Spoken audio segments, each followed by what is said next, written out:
بسم الله الرحمن الرحيم. السلام عليكم ورحمة الله وبركاته. بینەران و خۆشەویستانی کەناڵی ئاسمانی پەیام، سەلام و ڕەحمەتی خواتان لێبێ.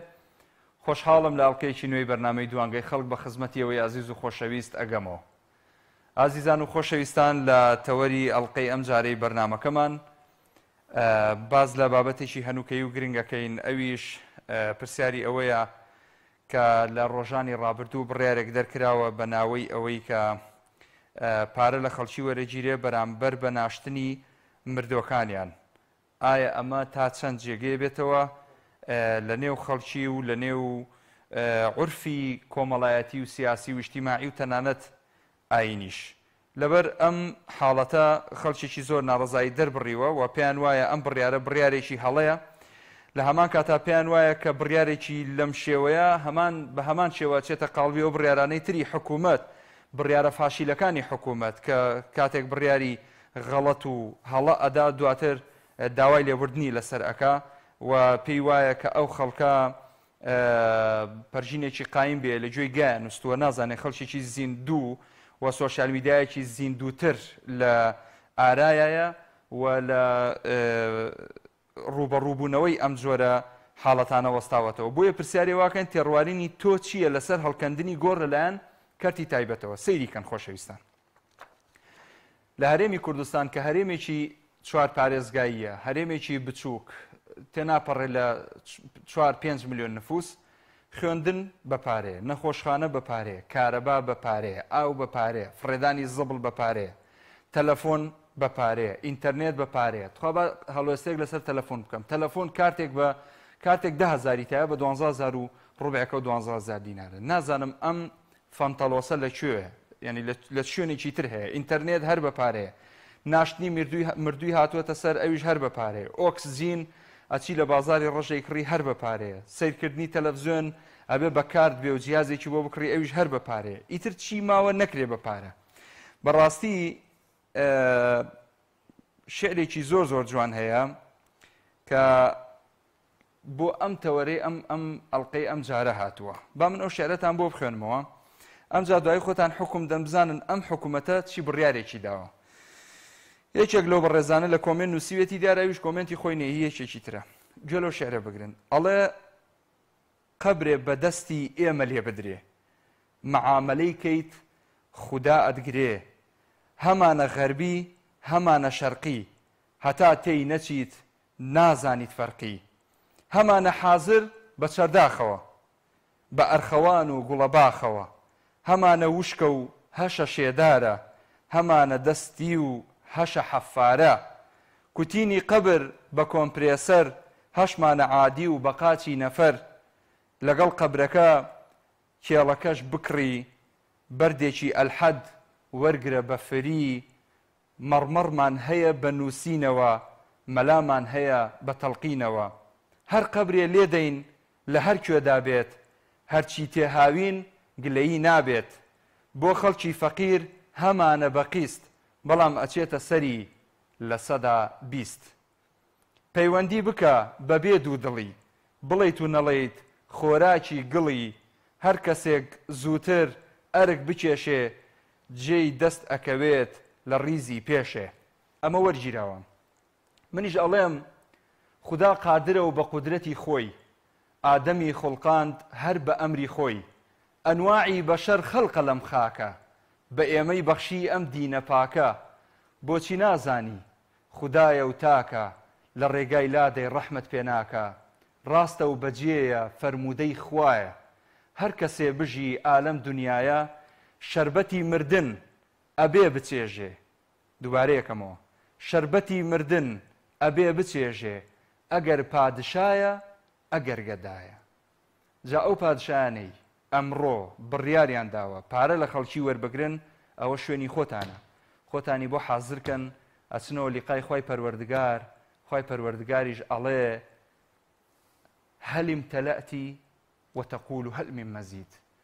ئینشاء الله بۆ ئەو خەڵکەی کە ڕەحم و بەزەیان بە خەڵکی هەژار و نەدار و کەم دەرامەت و کەم دەست و بێوەزع و بێخاوەن هەیە، ئازاریان بۆیان هەیە، جا بە پارە بێ، بە عەزێتی نەفسی بێ، بە هەر شێوازێک بە بڕینی کارەبا بێ، بە لێسەنی پارە بێ بۆ قەبر، هەر بڕیارێک ناڕەحەتی بۆ خەڵک دروست بکە ئینشاء الله جەهەنەمەکەی خۆی پەروەردگار کە ئەڵێن خۆی هیدایەتیان بدەی ئەگەر نا خۆی پەروەردگارە فەرمێ يوم نقول لجهنم هل امتلأت وتقول هل من مزيد بابين هێشتا کەمە جا گرت بۆ خۆت ئەبڕی لەوێەوە قەبری باش بۆ خۆت ئامادە ئەەکەی گوڵ گوڵزاری بۆ دروست ئەەکەی هەرچیەکی بۆ ئەەکەی بەخوا دوجار هەچیتەوە ژێر ئەو گڵەی کە ئیشت بۆ نەکردووە و ئەبێ قوڕێکی زۆر گەورە بۆ خۆت بپێوی هەتا ماوی لە ژێری نەیتە دەرەوە معاذ الله مەبەستمانەوە بێ کە خۆمان زۆر پێ باشترە لەو خەڵکە بەڵام یا ڕەبی خوایە هیدایەتیان بدەی ئەگەریش مایەی هیدایەت نین و هی ئەوە نین هیدایەتیان بدەی خۆ لە کۆڵی ئەم میلەتەیان بکەیتەوە و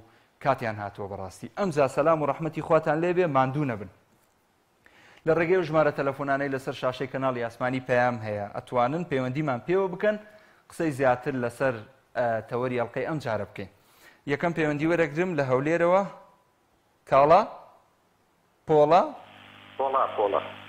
کاک پۆڵا فەرموو سڵاوی خوا لە تۆ لە بینەرەکان و برای بەڕ سڵاوی خوا لە جەنابێت کاک پۆڵای گیان ئەگەر دەرفەتم دەی برای بەڕێزم ئێمە کۆمەڵگایەکی موسڵمانین دەبێت فتوای زانایانی موسڵمان هەموو سایەکان بگرێتەوە هەموو سایەکان بگرێتەوە نەک لە ڕاگەیان نەکەوت ئێمە ناسارین لە ڕاگەیاندەکان بکەین بۆ نمونە کە پاچی کوردستان کراسێتە لەسەر هیچ فتوایەک نەبوو حەرامی بکە حەڵاڵیان کرد بۆیە سەری چێستا گۆڕ و گۆڕستانی بۆ کێشە لەسەر دەبێت جەم لێ بکەن مامۆستا ئاینیەکان ئایا تاسەن ئەم بڕیارە لەگەر دەقە ئاینیەکان دەگونجێ خاڵێکی تر ئەندامانی ئەنجومەنی پارێزگای سلێمانی ئێوە ڕۆژتان چییە دەکۆبوونەوەیەک بکەن بە ئامادەبوونی ڕاگەیاندەکان بزانن چێ لەگەڵیتی ئێخوا ئەو کات بۆ ماڕوون دەبێتەوە سیاوێنێت لەگەڵیتی چێ لەگەڵیشتی خاڵێکی تر برای بەڕێزم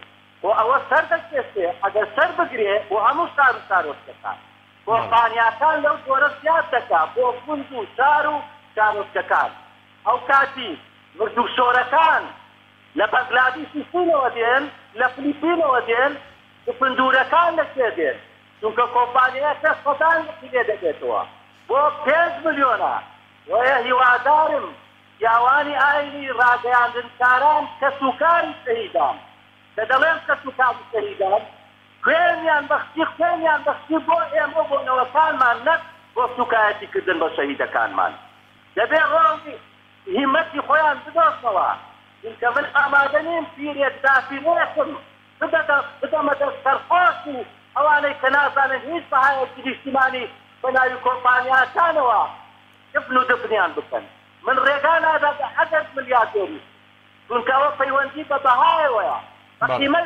قیمەی مرۆڤایەتیەوەیە وەیە دەبێت لە بنەڕەت پاسپۆرتەکان حەڵکەین دەست خۆش بێ کاک پۆڵا زۆر سپاس بۆ پەیوەندیەکەت سپاسە دەکەم چونکە کاتم زۆر پێدای بۆیە بەڕاستی بڕێرمان ناوە کات زۆر بەکەمی بدەین بۆ خۆشەویستانە خەڵکێکی زۆر گلەییە کاکە پەیوەندیان بۆ وەرناگیرێت کاک عوسمان وەرەگرم لە چەند چەماڵ کاک عوسمان بگورە کاک محمود ئەسما بەڵێ ئەوەش خەتای کاک بیلاش باشە ئەسما خان فەرموو داوای لێبوردنەکە نانا ئاساییە سەلام عەلەیک کاک محمود وعەلەیکی سەلام دادەگیان باشی سەلامەتی زۆر سپاس سڵاو بۆ تۆ سڵاو بۆ هەموو بینەرانی کەناڵی ئاسمانی پێیان دەخۆشی ئەو بەرنامەیەتان لێکەم واسی بەرنامەیەکی جوانە من ئەمێ لەسەر تەوەرەکەتان سەکەم ئێمە هەمومان موسڵمانی کاک محمود ئەگەر ئەوەی یەک تۆزویزانە قەلبیا هەبێت ئەگەر ئەوەی یەک ڕکابنێژی کرد بێ بەڕاستی ئەم جۆرە بڕیارانە یاخود ئەم کۆمپانیانە ئەم جۆرە ئیشە ناکەن چکە ئێمە هەمومان موسڵمان ینی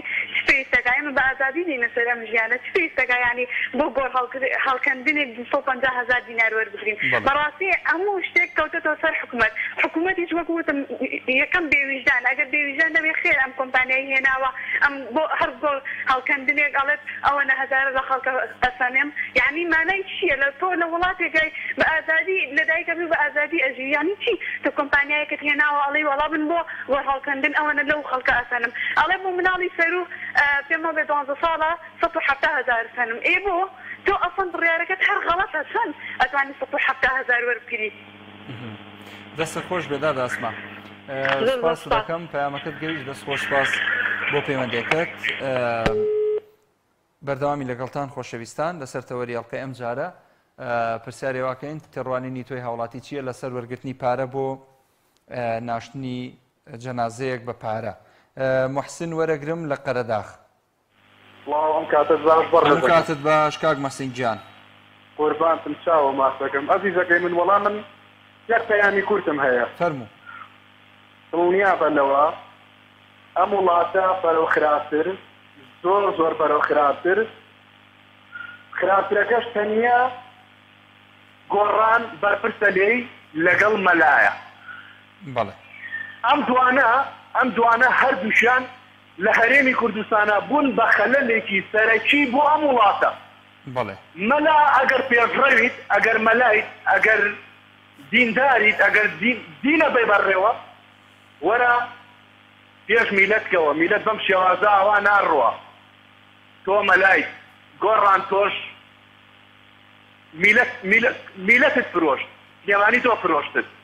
بەڕاستی دەستخۆشی بۆ ئەم دوانە بەڕاستی حەقی دەستخۆشیان هەیە، لەبەرێ ئەم دوانەوەیان لە میلەت کرد و خەتای نەیەکێتیان نە پارتیە نە حیزبەکانی کەیە، بەڵام تەنیا مەلا و گۆڕان لەم دوانە بەرپرسر کەسیکە نیە لە وڵاتەیە. دەستان خۆش بێ. دەست خۆش سپاس کاک مەسین بۆ پەیوەندیەکەت سەرکەوتوو بی ئینشاءالله. خوان لەگەڵ. باوکی ئایلاند تەواوە باوکی ئایلاند ئەونەوە؟ فەرموو لە خزمەتم. فەرموو لە تەلەفۆنەکە جۆم لە بگرە جان، لە تەلەفۆنەوە جۆم لە بگرێ لە خزمەتان. فەرموو. بەڕێزی زۆر وەڵی بەداخەوە حکومەت ئیسلامیی نییە. وەڵی بەداخەوە حکومەت ئیسلامیی نییە. ینی هیچ معقولەتی ئیشتیدانی گۆرستانەکان بکرێن بە پارە. بەداخەوە خاکەکەمان هەمووی فرۆشراوە بگرە بۆ خۆشمەوە فرۆشراوی. بەڵێ. ئیتر بەڕاستی میلەتی چیتر پێویست ناکە ئەمە قبوڵ بکات، چیتر چاوەڕێ بکات. بەڕاستی کارەسات یعنی ئەو وڵاتە بەرەو ئێرانبوون دەڕوات. یعنی میلەت تاکەی ئەو شتە قبوڵ دەکات. یعنی هیچ نەماوە لە وڵاتێکدا نەکرێت، هیچ نەماوە ینی نەفرۆشتێت بگرێ نەک خاکەکەمان تاکەکانیش وەختە بفرۆشتێت. بەڵێ. بەڕاستی داواکارم لە هەموو جەماوەری بەشەڕەفی کوردستان ینی هەڵوێت سوێت بگرێن، ینی مەقولەتی تێدا نییە گۆڕستان بگرێت بە پارە. ینی من لە پشدەرەوە قسە لەگەڵ دەکەم، پشدەر بووکێ ئەوە بەهیچ شێوێ قبوڵ ناکات. ئەمە پشدەر باشە. دەستی خۆش بێ باوکی ئایلاند، پەیامەکەت گەیشت ئەزیزم. زۆر سپاس بۆ پەیوەندیەکەت سەرکەوتوو بی ئینشاءالله. سپاس بۆ جەنابیشت. کا حەمە ڕەشید لە ژاراوە. فەرموو. کا حەمە ڕەشید. بەڵێ. فەرموو قوربان. جارەوە ڕقم بەدەستەوە تا قسە دەکەم دەی لە خزمەتتدام برای بەڕێزم ئەو کاتت باش کاکە مامۆستا مەحموود. هەموو کاتت باش کا حەمە ڕەشید. باشی برای بەڕێزی. سپاس. فەرموو قوربان. جاچی بەڕێزم توخوا میلەتێک تۆ وای لێ بکەی دەسەڵات چاو لە دەستی سەلەیە خواردن بێ، ماڵ بە ماڵ تێگەیشتی بۆی بژێرن، ئینتیزار بکە بیدەنێ چاوەڕوانی ژیانی سەلەیە خواردنی ئینتیزار بکە، دەبێ ئاوا بەو شێوەیە تەماعی تێ بکرێ. دوومەتر عەرز بڕەوان نەبینن بۆ میلەتەم بەرخەوە و ماڵوێرانەی. ئەمە کەی دەسەڵاتە پێم سەیرە بۆ ئافکر دەکاتەوە. لەبەر چیوا دەکەن گوێم لێ خەڵک ئاواتی بۆ کازمی و سەددام و چێ ئێمە چێشە نەتەوانێتەکەن چی بەسەرهات ئاوا خزمەتی وڵاتی دەکەن. با کاتێکی وی بکەن کە میلەتەکەیان تێر و پڕ بێ، ژیانێکی خۆش بۆ میلەتەکەی فەراهەم بکەن، ئەودا هەچی لە دەستیان دێبا بیکەن کە ئەوەیشە دەیکەن. برای بەڕێزم مامۆستا مەحموود لەو کەناڵە پیرۆزەیەوە داوایان لێ دەکەم بە خۆیان دابچنەوە بەسە خەڵک لێیان بێزارە. وەڵی هێندە بێ عەقڵین وا لە خۆیان دەکەن. من دەزانم چ بەسە تێریان نەخوارد، ئەم هەموو سەروەتیان لەبەردەستدایە، ئەو هەموو قوتک و بڕندایان داگیر کردووە. دەباخڕۆڵێکی بۆ میلەتەکەی نەدیوەی لە خۆ بگرن با بۆ میلەتەکەی بێ. ئەمە چاوەڕوانی ئەوەم دەکە هەڵپارە بۆ چارەوەچکەکان بۆ ناحیەکان بۆ دەهاتەکان بنێرن بۆ قەبراوخەند و یارمەتی فەقیر بدەن. وەڵڵا بابەتەوە ما کرد. ئیتر دەستخۆشی لێ دەکەم. کا حەمە ڕەشید سپاس بۆ پەیوەندیەکەت. خوان لەگەڵ بێ. خواحافیز. باوکی سوهەیب لە بەردەڕەش. السلام عليكم. وعليكم السلام ورحمة الله وبركاته. باوکی سوهەیب.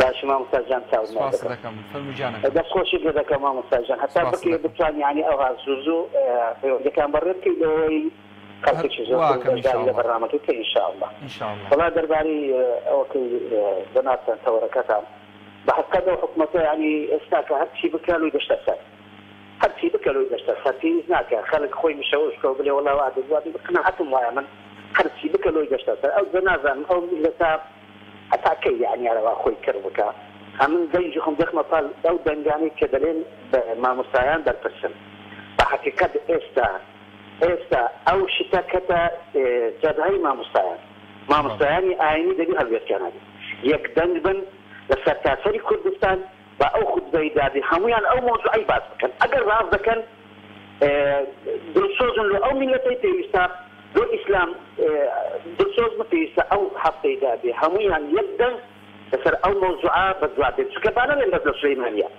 ئێستا لە سولەیمانیە سبەی لە هەولێرە بڕوا بکە هەموو شارێک دەبیتەوە چونکە ئەو کۆمپانیانە هەمان دەزانین کۆمپانیای حیزبینە و کەسی حیزبی تێدا ئەوەیە ئەو دەیوادارم ئەو خەڵکەیە هەلوێستی هەبی چونکە مامۆستایان دەتوانن بەخوای دەتوانن سەرتاسەری کوردستان بەهێشێنن و هەموو خەڵکیش بینە سەشەکە ئەو دەیوادارم مامۆستایان دەست قۆڵ و باس شوغانی هەڵکەن ئەو مۆزوعی بە گرنگ بزانن کە ئەوە شکری لە دوا دێ زۆر سپاس دەکەم مامۆستا مەحموود جان سپاس باشی زۆر سپاس دەکەم دەست خۆش بۆ پەیوەندەکە سپاس کاک سامان وەرەگرم لە شارە زۆر ئەم کاتەوە باش هەموو کاتت باش کاک سامان کاتێک نەبوو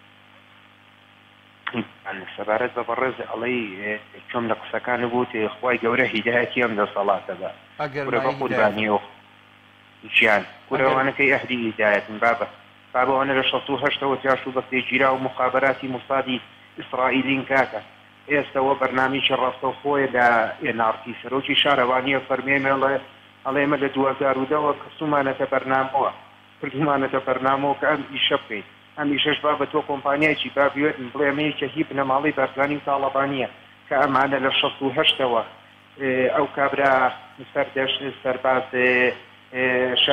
ڕەواندوزی قەڵازیە کە باس دەکاڵێ لە 1968 با بەمانە تۆپ و دۆشکان لە ئیسرائیلەوە هێناوە ناویانە بەنەوتەکەی کەرکووکەوە باشەمە یەک سەبارەت بە قسەیشی ئێستا بۆ ئێستا پڕ بە پێسەکەیەتی کە بەڕێز مەلاکرێکارە فەرمیاڵێ چوونە وەزارەتی ئەو قاپۆ بە پێی چەپ بچنە ناوی چونکە بێ بیش و بهێنین احترامن بۆ تۆ بۆ بینەران بەبەتەوە لێت باشدا ئەنجاکەش ئەمڕۆکە سەبارەت بە مامۆستا ئاینیەکانمان احترامانەیە کە ئەوانە جێنشینی پێغەمبەر نین ئەوانە حیابەرەی کۆمەڵێک هەن کۆمەڵێک ڕێزمەیە بۆ مەجموعەیە باشیان ئەوانە خرتەمەلان شەکەمەلان بۆرەمەلان کاسەلێسن لەسەر شاشی تەلەڤیزۆنە لە چەند ساڵانی ڕابردووە داوایان لە سەرۆکی هەرێمی ڕابردووە بەخوا حافیزی بێ ئەوی هیوادارین یەک ماسەیتەوە تۆ وەرە مەلابی شەکەمەلا و خرتەمەلا بڵێ وەرە یەک ماخەرەوە آخر ئەوە جێنشینی پێغەمبەر صلی الله علیه وسلم کاکی سەرۆکی شارەوانی وا لە ئێنارتی ئێستا مقابلەیەتی ئەڵێمە لە 2010ەوە سەیری کە ها چۆن بە بەرنامەی هێنن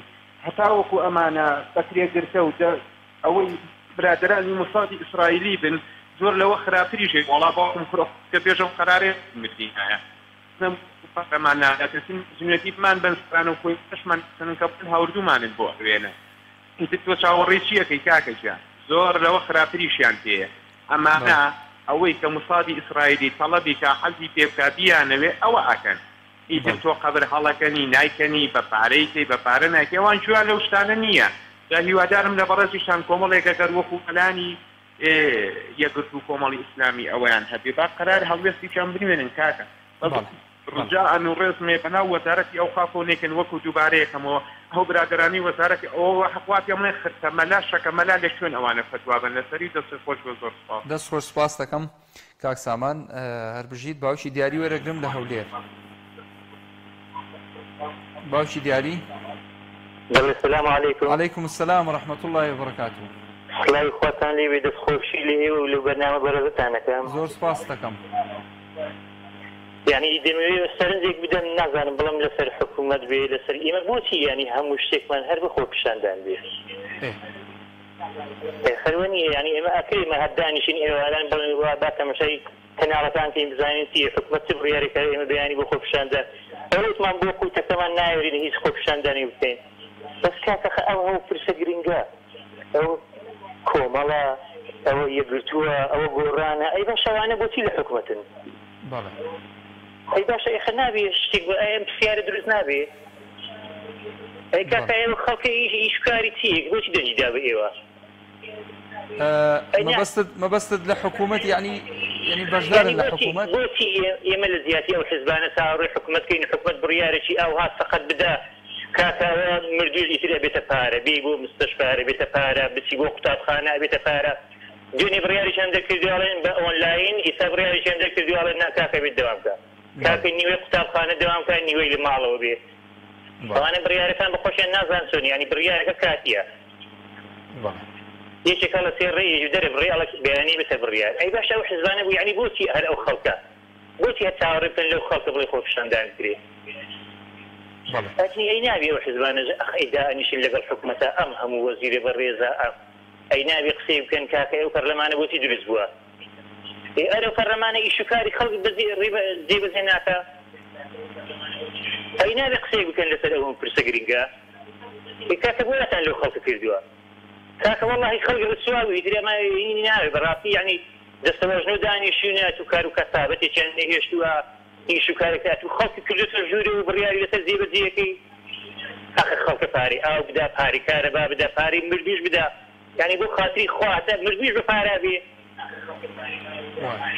دەست و چاوت خۆش بێ باوکی دیاری سپاس ئەیوانە یعنی حەزەکەم یعنی تێبینی حەزەکەم ئەو هەموو کەناڵە ڕاگەیاندنە یعنی بۆچی کۆنگری ڕۆژنامەوانی نەکەن لەگەڵ سەرۆکی حکوومەتە ئیتر بەناو جێگرێتی سەرۆکی هەرێم باشە بۆ دانیشتی نەکەن بە ئەو خەڵکەش ببینی بڵ کاکە ئێمە ئاواتان لێکەین و دەسەڵاتمان بەسەرتانە ئاڕواوەتان سەرستێنیەوە کێ بیکە باوکی دیاری حکوومەت یعنی بۆ هەموو کەناڵ ڕاگەیاندنە باوکی دیاری ئێستا کاکە بە شتێک هەیە لەوانەیە جەنابەت لێ بێ ئاگابی ئێستا سەرۆکی حکوومەت کۆبنەوەکە لەگەڵ دوو دەستگا سێ دەستگای ڕاگەیاندن کە بەشدارن لە حکوومەت کە بریتە لە گۆڕان و یەکێتی و پارتی کاک باوکی دیاری باوکی دیاری کاکە گیان با من خزمەت بکەم چاوە ڕاستەکەم من مەجالم دایە تا قسەکانی خۆت بکەیت بەڵام دڵنیا بە ئەوەی کە جەنابە دەیڵێ زۆر عاتیفیانە قساکە ینی تۆ ئەڵەی سەرۆکی حکوومەت بۆ کۆنگرێکی ڕۆژنامەوانی لەگەڵ چێ بیکات دەبا ئازایە یعنی با نەک بەو دەستەواژەیە با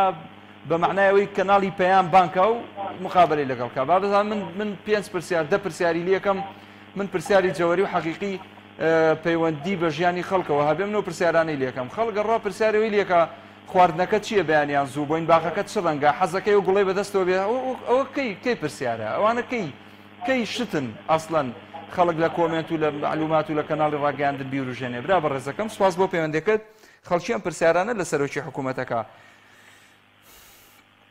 وما خفي كان أعظم كاغ لطيف لمعسكر سلام وفرمو كاغ محمود جان شوني كاغ لطيف جان ماشي برا قولتم سپاس دەکەم مقربانم كاغ محمود جان من لەبارەی زیندانیان وەختاکەم لەبارەی ئیفراشورتیەوە بەڵێ كاغ محمود جان مصالح حکمم بەڵێ بە قانونی حکمی خۆم تەواو کردووە نۆما بەڵێ هیچ کێشەیەکی دایرەکەم نییە لێرە سپاسی مدیرەکەمانەکەم کاسۆران بۆی بەرزکردمەوە بۆ بەرگەمی حاکم کۆمەڵایەتیمان یاسا قەڵەم زۆر سپاسی کارمەندەکانەکەم یەک بە یەک ئەمە ئەوەش کاک محمود جان حاکم شیرین خۆی دەمبر لە نەعاشەکەیەکی دەمبر لە موشەکەیەکی کابەکەی مشوەکە بەردەستی بەدێ دوو ملاڵی سەکەتم بەجێش وەکەکەم ئەندام و شە لە دەماکەن ئیسێکتا کتابەکەم هەفتی کردووە سێمامەکەی بۆ نەکردوم خوا هەڵ نابێ لەسەر چییە حاکم شیرین کردەوە حاکمێتە دەمبر لە موشەکەیەکی و دانیشتوە قەڵەمێکی بەدەستە ئیمزایەکی ئەیا بە پیسێکەوە یعنی چی کتابەکە بۆ مناتوە کە من دوو مناڵ سەکەتە چوومە بەردەمی کاکتۆران وتی بەسەر هەردوو چاوم ئەوە کتابەکە بۆ بەرزەکەینەوە سەلامم نییە باش هیواداری ئینشاءڵڵا سەوتت بگاتە شوێنی خۆی ئەوە کەناڵی پەیام لە خزمەتایە ئەتوانی بە کەسوکارەکە بڵێ ئەم پارچە ڤیدیۆی ئەم قسانەی جەنابەت لە شوێنێکەوە وەربگرن هەربێنە کەناڵی پەیامە ئەیان دەینێ بڵاویکەنەوە بیبەن لە فەیسبوک لە شوێنان بۆی خەڵک گوێی لێ بگرێ و بەڵکو بگاتە بەرپرسێک و بێن بەهاناتەوە ئێمەش هەرچی لە توانامانە بێ قسووری ناکەین کاک حاجی عەبدوڵڵا وەرەگرم کاک مەحموود گیان سپاسی دەکەم بەس من ئەوەتانە هیچ کێشەیەکم نەبووە لێرەوە کاک حاجی کاک سەردار جیشیان لێرەوە بۆیان بەرز کردومەوانی هەتا کەنانە خوشکێکم ما لە ئافرەتێکی بە هەزەوانەتە کۆمپیوتەرەکە شتەی بۆ کردوم بە جوانی بۆ ئانووسی و هیچ کێشەیەکم نەبووە بە لێبوردنی گشتی بەر نەبووم دەکەمەنی ژیانمە ئەڵەن ئایدونی لەبەرەوە بۆ ناکەین ئایدون ینی چی خۆ ئێمە بەشەرین حیوانی حاکە حازری بۆ ئیپاشتەکەمان بۆ ناکەن کەن ئەم نەخۆشیە لە ئارایە دوو مناڵم کەم ئەندامە وەڵی کاکە محمود جان کە بەجێ مێشتون بە قورئان و هەڵنان لێ حاکم شیری کتابەکەم بەغە پێنێرێتەوە لەبەر چییە داوا لە جەنابتانەکەم لە کەناڕەکەتان و نوسکەی گشتان بۆ نێرم بڵاویکەنەوە لە خزمەتان کاک لەتیفجان بەسەر چاو ئینشاءڵڵا هەوڵی خۆمانە دەینەوەی لە توانایە بێ قسووری ناکەین کاک حاجی عەبدوڵڵا لە پێنجوێنەوە فەرموو كاك حاجي عبد الله. السلام عليكم. عليك السلام ورحمة الله. أوسع محمود باشي شكور. شلونك كاك حاجي جان باشي؟ يا ربي سلامت بجنابي باشي. أجمعين سباس إذا كان ممنوني جنابته. بس بشي كورتك بيتمنا مشانك بجواني زنديك على الزياد وطيب وسلامتك. أخوان نصيبه يا أخوان خدمتنا. والله أو حالة ديار حالة يعني براسي أما بو وڵاتێک ئەبێت وڵاتە پێویستی بە کارەبان نەبێ پێویستی بە ئاو نەبێ پێویستی بە جادەیبان نەبێ خەستەخانەکانی بۆ نمونە نەخۆشخانەیە شوێنەکانی لەو بەڕی ڕەفاهیەت و لەو بەڕی باشیە بێت هیچ گرفتێکی نەبێت و ئەو کاتە کۆمپانیایەک دروستن ئەم کۆمپانیا بێت لە جیاتی خۆمان مردوەکانمان بۆ بنێژێ بە پارە. أخي كاكي يعني للراسيات أبي ألم حالتها بنك أروشتوي كيسا براتي خلق ناوين بدز بشو ترين شتو يعني كم ترين كاك ورا شاركان بقري والله مالي واهي استاج روزانه خلق هاو كاريكا يبقى بينك كون تاركو كاتو بو أول كان مدوكي بنيجي نادي توجد لما كيتو أما هلي كاربو أما كردستاني في بهيزبو أما هلي كاركبو يعني براتي جماهير كردستان حتى على راسه ذهبوا يستركع باش أو بليناني كدا يعني كذا بلينكان يطلع نكهر باشا لبنانية بلكي أو باشا ليش كهذا أنا دوت أنا جريته يعني بين الرجال كمانيا هو بجريته وذكيه جريته بونا من الراسيات الجنية الجسمية دو حكمة كما بيجا باشا كمانيا تيجي جابوا مدرسة أو أشياء دون مزوجي دون نادية كان لواني براسي أو يذكر بصارة هر كسات دون الزوج هر كسو دون نادي هر كسو دون بيران كان أو شيء يعني براسي فارو دول لا كاك حاجي ڕەنگە ئەوەی خاڵی یەکەم بیری لێ بکەنەوەی مزگەوتەکە بەس دڵنیا بەوەی نادی و سەیرانگا و شتەکان پارەی بۆ وەرناگرن دڵنیا بە وەڵام من حەزەکەم بەڕازی وەڵا پێشنیارەکەم دی مزگەوتەکان لە ڕاستیا خەڵکێکی زۆرە تێ بەڕاستی لە پیاسەوەی بیر لەوە ئەکەنەوە کۆمپانیێک دانن یانێ مەحمەلێک دانن شەریکەیەک دانن دۆی ترێکەمان لێ وەرگرن و بیکەن بە مەشروع بۆ ناخۆڕاتە فەرمی وایە ئەو شەریکەی دانێن وەڵا دۆی ترێکەمان پارە بکات دەستیان خۆش بێت بەڵام بەڕاستی کۆمپانیایەکی بۆ مزگەوتەکان دانێن وەڵا هیچ جێی خۆیە کاک حاجی عەبدوڵڵا دەستیان خۆش بێ و نییە خەڵک هەردەنگیان بۆدا و ئایا بە کەڵگا باوەڕکە من ساڵی ئایەقسە ئەگەر ڕستەتم بێت باوەڕکە ساڵی 92 هەڵبژاردنەکەی 92 هجوومە کاکە ئەمانە هەر ئەو خەڵکە بوون کە لە دەرەمیانە و لەکوێ دەوەنێکیان کردبوو بە سنوور یەکیان لەم دیودەوەنەکەەوە پارەی لە خەڵکە سەمیەکیان لەو دیودەوەنەکەەوە وتم هەر ئەمانن کاکە دەنگیان مەدەنەی وڵا کاکە تۆ دژی کوردی بابە دژی کوردیم وەڵا من کوردم وەڵا گەڵایەکیم کوردستانم بەقەدەر کوڕێکی خۆم خۆشەوێ ئەی هاوار وانە کەچی ئەبە شێوە بیریان لێ ئێمە کردو باوەڕکە لەو کاتاشم بۆ لای مامۆسایەکی ئاینی پێم وتم ئەوە دەنگ بەکێ دەیوتی وڵات برادەرانی فڵانە لایەن هاتوون 50 دیناریان ناومەتێ و تاسە دینارەکەی لالە سەدام بوو دەکەی ئەو بوو هێشتا وەڵا بۆ خۆی وتی مەجبورم تازە وعدە پێدام بۆ 50 دینارە دەنگ بەندەوە تاکە ئەمە قوڕ بەسەری وڵاتی ئێمە بەخوا هەموو نەبێ مدەیەکی تر بۆ ئاودەستانەکانیش کردین ئەدەبەن لە ڕووتانە کۆمپانیایەک پارەی ئێوێشمان لێ بکەین دەست خۆش بە کاک حاجییان زۆر سپاس بۆ پەیوەندەکەت کاک ئەحمەد وەرەگرم لە هەولێر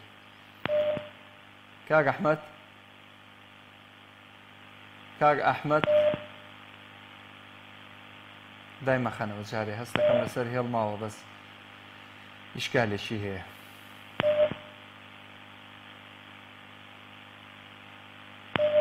ده داي خانة ورينا قري بەردەوامم لەگەڵتان خۆشەویستان.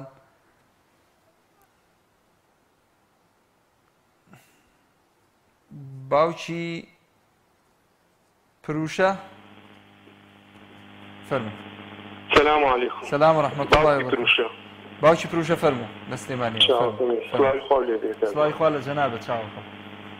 من پێم وایە میلەت شاین لەوە زیاترە چونکە هەموو شتێکمان قبول کردووە. ئەوە نەخۆشخانی گشتی نەماوە هەمووی بوو بە کەرتی تایبەت هەر قبولمان کرد. ئەوە خوێندن هەمووی بوو بە پارە هەر قبولمان کرد. ئەوام هەموو ڕسوماتە لەسەر میلەت زیای کرد هەر قبولمان کرد. یعنی بەڕاستی دیارە خۆمان شایانی لەوە زیاترین. ئەی باشە ئێمە پەرلەمانمان هەیە نوێنەری ئەو خەڵکە نین ئەی بۆ ئەوان بێدەنگن. ئەی باشە بۆ ئەوان لە ناو پەرلەمانە کۆنگرێکی ڕۆژنامە نووسی ئەنجام نان دژی ئەم یاسا دژی ئەم بڕیارە. باوکی پروشە بڵێ بۆ گیان ئەزانی ئێستا ئەزانی زۆرینەی پەرلەمان بەدەست ئەمانەوەیە یەک دقیقە باوکی پروشە با من ڕوونکردنەوەیەکە بەمێ یعنی هەر ئەتوانن بۆ ئەوانش کەم نین بەڕاستی ئێستا کۆمەڵ یەکگرتوو یعنی ئەمانەوەی نوێ ئەمانە خۆ ئەتوانن یەک دقیقە باوکی پروشە کراسوێنەکانیان لەوێ کۆنگرێکی ڕۆژنامە نووسی بکەن دژی ئەم بڕیارە. هاوڕاتم بەس با من و تۆ یەک حیوار بکەین یەک دقیقە. ئەمان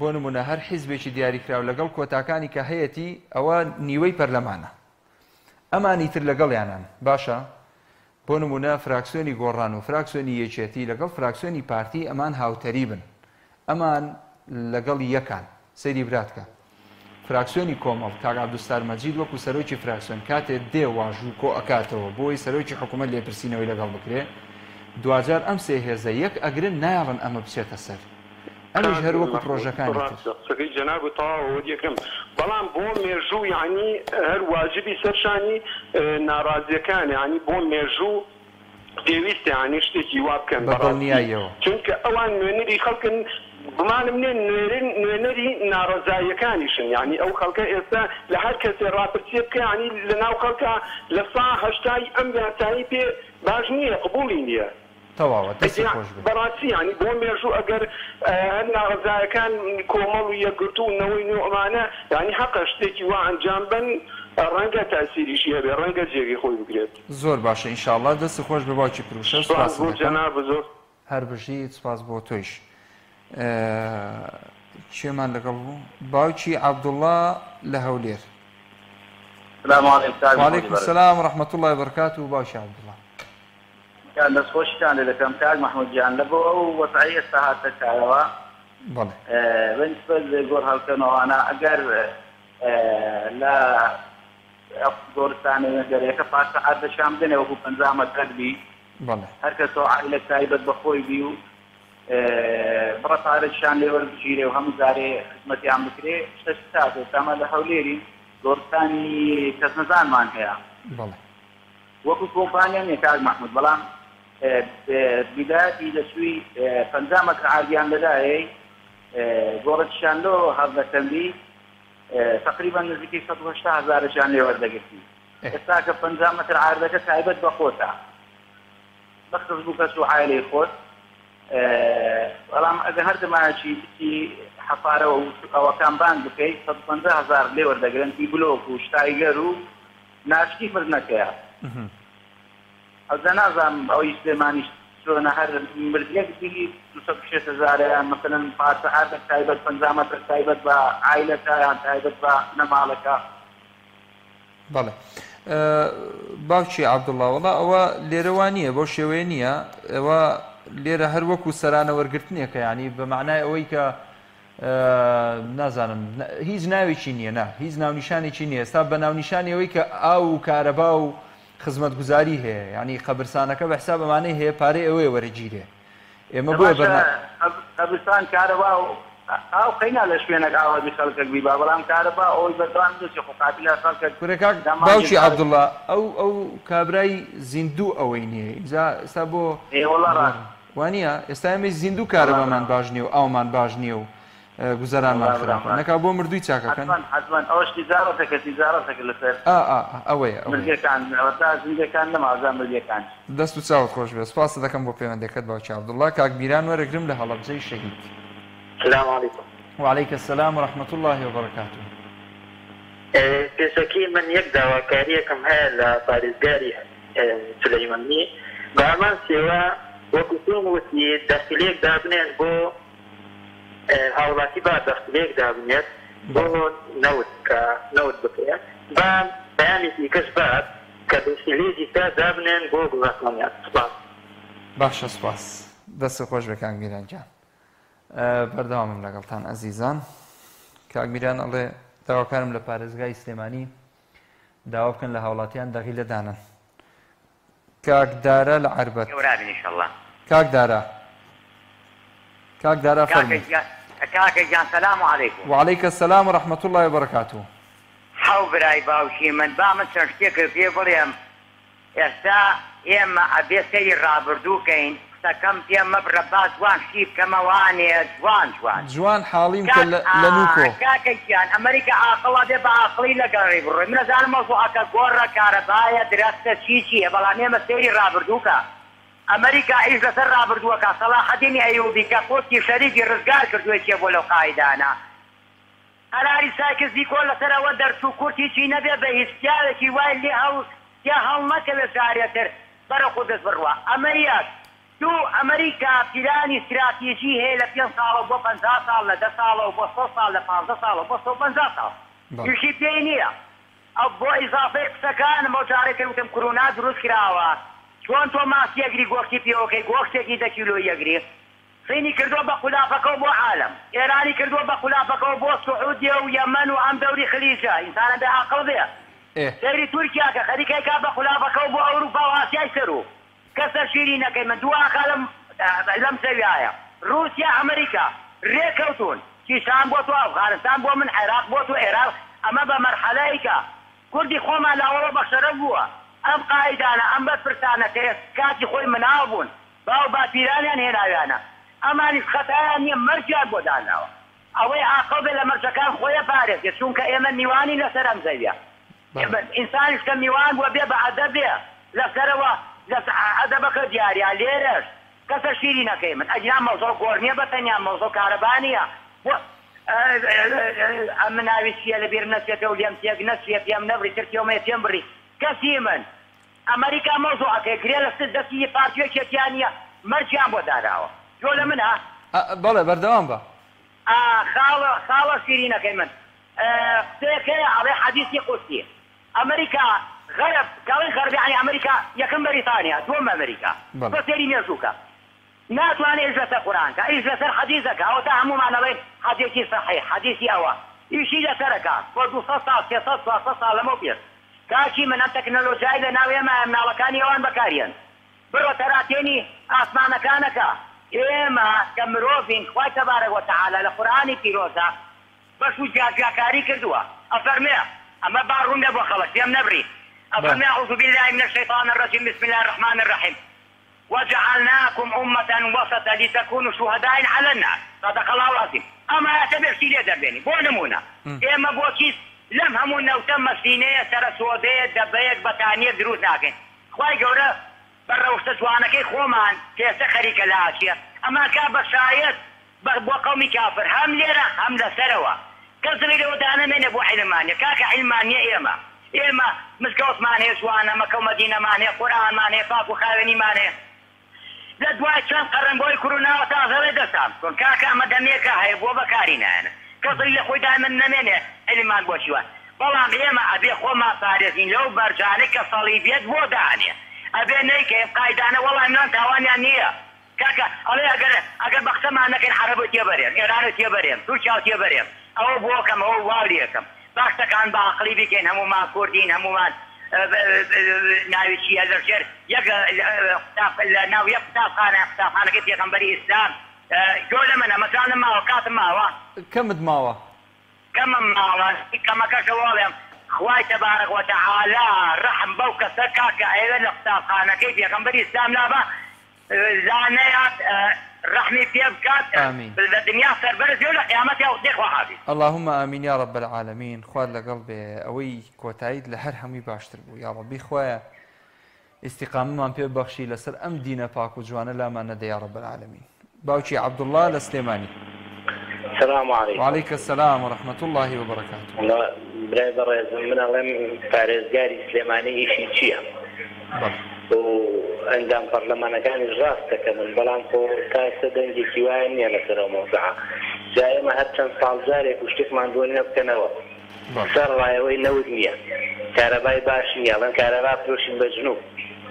بكركوك وموصل أو نية أو كهرباء دابين كريبو قبرستان كاكتور فريح زندو كان سوا مشتكل بو شوازية والله بارزقاري سليماني في أجنياري كتبو نوتك دخيلة دابن إحنا مجاربو سر قبران أبي حمي دخيلة كتبو أو دابنا كان مبدي في مز دخيلة أري تيكا شتوا شون أبي يعني بحساب نيونري قلة السليمانية خلاص استاسي خلوا يستكينه بوها مشتكمان ليه كان بطارو أو قالوش بها مشتك راضية أو خلقونا ليه راضينا ليه خلق كيبي راضية هل تشتيش بقدر قدرانا كان هل تو روشتي قاريك بناء قبل خسائر كومبانيا كوختي قبل خلقنا يكتبوا يعني استغلال يعني كتبوا قورخيان كتبوا بوخوان وقاريك يعني لخلقتك براستي بس تنخوش دو زور سپاس باشی عبدالله دست خوش کاک برزان وەرەگرم کۆتا پەیوەندی لە پیرەمەگرون.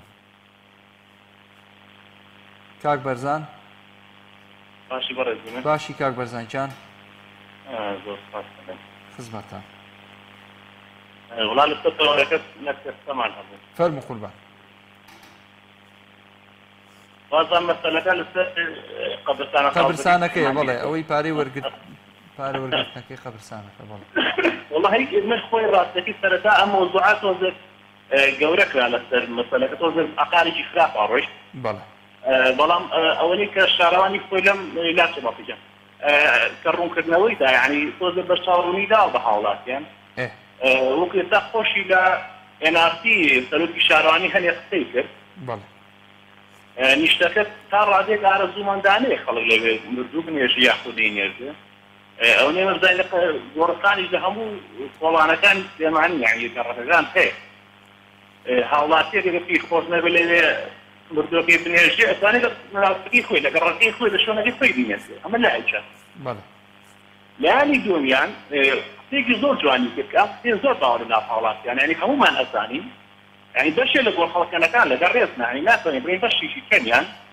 لقد كانت كان سليماني هذا راسك برين جدا فرض يعني جدانا معه يعني زوج دار حبو يعني بيسمو معنا زوجتي اشنا ابوش يعني قبل يكون جاري شي حكم جاوز وبراسي مرضي يعني يشراوز وما شتيشي رجعتين دراوه فباشني امروا بها لا ندوم ام قبل ثاني كدروس سكري يعني بس لو روان ليش يعني هر کس مردوی لیم برده یعنی خب برپاریشی هر داو برپاریشی هر داو لذیذی 200,000 هر داو اما امانیش 250,000 260,000 که زیادی کراوه بو صوص کردنو بو بشه لخدماتی ناو قبرستانه که قبرستانشی مدرن هده اصابه راستی سم اما خدمی خومان کسوتاری خومان کسی نزیشی خومان لنا و گورستانه باور که جاری و اتوچی ها قبرتو بنا بزرگتو کسی نخوشتی هر بون نداره بالای قبرتا. حتی قبرتا توسط چاشی پی داری که بینیش هر آود بنا را بالای قبرتا. اگر قبرستانیشی مدرنی یا بیکوپی ایدوانی الهایی هدی للشارکه قبرتا به نظامی ایدوان دام دریو. ادوگو خوان الان صوص بکریو. نظامی آی با دابن دریو. دارو دلخی تابت چند دریو. ریروی تیاد رو سیاری که دروز بکریو و خوان الان اگر هم شوازه به خوان انا شتیشی خراب نی یعنی کار عادی باید شتیشی خراب نیه چکه فاركش يستاهل لحشو يكون مردو بنيجي او مزاق فارك اللي يسنتو تصور ولا كعبه الى يكي خوي لنا وتقي خوي لقرش خوي كسو كارك خوي اتن مردو في ان يجنو قبرك يبو خلقنا بحال هذا اذا تصبروا للبورتاني سيوان بالركاكه للشمحميه الشمحيه هندي بنيجي لحشو اللي بنيجي ما بين فارك هذه السنه يعني مرات فيها حقيقه اي صار في ذلك طبعا اخو امج ارزو مدارك كتكني خوش ديالو شونا مردوكي بنيجي بس اللي قررتي خوي الناس في خوي بنيجي اما شتيك على سمداني اكل على سمداني يعني شتيك خرافني وبراي من من لقد يعني شارواني اگر دم نظام ودم شبك اواني دست خوش بس پاس دکم لەش ساوێ کاک بەرزانگیان. خۆشەویستان من وەسیەتم کردووە ئینشاڵڵا گەر مردم بمبەنەوە بۆ کەرکووک، قەبری خۆم لە کەرکووک حازرە و لێرە نەمنێژن و هەر کەسێکیش پێی خۆش بوو ئەو پارێنەدا ئەوە لە گۆڕستانەکانی کەرکووک لە خزمەتیا ئەبین و هاوڕێ دەرهێنەری شمەڵەیە تەوێ پارەی مردنەکەشت نەدەیت و خۆشەویستان دیارە هەندێک کۆمنت هاتوون، حەزم لێەوە کۆمنتانەش بخوێنمەوە. هاوکار جەزا ئەڵێ من بەکارێکی خراپی دادەنێم، هیوادارم نوێنەرانی کۆمەڵ لانجمەنی پارێزگا پرۆژەی بەدیر پێشکەش بکەن. هاشم عەبدوڵڵا ئەڵێ تەنها ئەو کارە خراپە مابوو بیکەن بەداخەوە. ساوێن عەلی ئەڵێ باشە مردوو ئاو کارەبای بۆ چییە؟ فەرهاد ڕەوفیش ئەڵێ لە گۆڕدا خۆمان ڕزگارمانە بێت لە نەهامەتی ئەم هەرێمە، بەڵام کە سوکارمان باجی مەرجی ئێمە ئەدەن بە حکوومەت. باوەڕ ئەنوەر ئەڵێ ئەم دەسەڵاتە بە مردووی ژوازمان لێ ناهێنێ. نەسرەدین باقر ئەڵێ خراپترین شتە هەر ئەوە مابوو پارەی لەسەر کۆ بکەنەوە. من نازانم ئەنجومەنی پارێزگا و پارێزگار ئەبێت ئیشیان چی بێت، ئەوان حاڵ و گوزەرانی ئەو خەڵکە نازانن. بێستون مەولود ئەڵێ کاتێک قاچاقچێتی مەرجەکانیان نامێنێت مەجبور بیر لە شتی تر ئەکەنەوە، ئەم هەموو مەسئولە دار و دەستە مافیاکانیان چۆن بەخێو بکەن. نەوزار عەزیز ئەڵێ داوام لە پەرلەمانتارانی کۆمەڵ و یەکگرتوو هەیە لەسەر ئەم کارە بێدەنگ نەبن، باچی تر بازرگانی بە مردووەکانی شەوە نەکرێت. وەسەلام. کۆمنتی تر مابوو. باشە خۆشەویستان دیارە یەک تێبینی مابوو حەزم کرد بیخەمە ڕوو. باوەڕ ئەنوەر نووسیوێتی ئەم دەسەڵاتە بە مردووی ژوازمان لێ نایەنێ. طبعاً خەڵکی تا دوێنێ ئاوا تێخواست بمرێ و لە کۆڵی ئەم دەسەڵاتە ببێتەوە، ئەم دەسەڵاتە لە کۆڵی بێتەوە نەجاتی بێ. ئێستا وای لێ هاتووە ئاوات بە مردنیش ناخوازێ لە بەرەوەی مردنەکەیشی پارەی تێچێ. ئیتر خوای گەورە ڕەحم بە هەموو لایەک بکە و وەکو وتمان ئەگەر ئەمانە قابلی ئەوەن خوا هیدایەتیاندا خوا هیدایەتیاندا، ئەگەر قابلی ئەوەنین خوا بەکردەوەی خوانیان لەگەڵ بکە ئینشاءڵڵا. تا ئەڵقەیەکی تری دوانگەی خەڵک بەخواتان ئەسپێرم. ئەسەلامو عەلەیکوم وەڕەحمەتوڵڵاهی وبەرەکاتوه.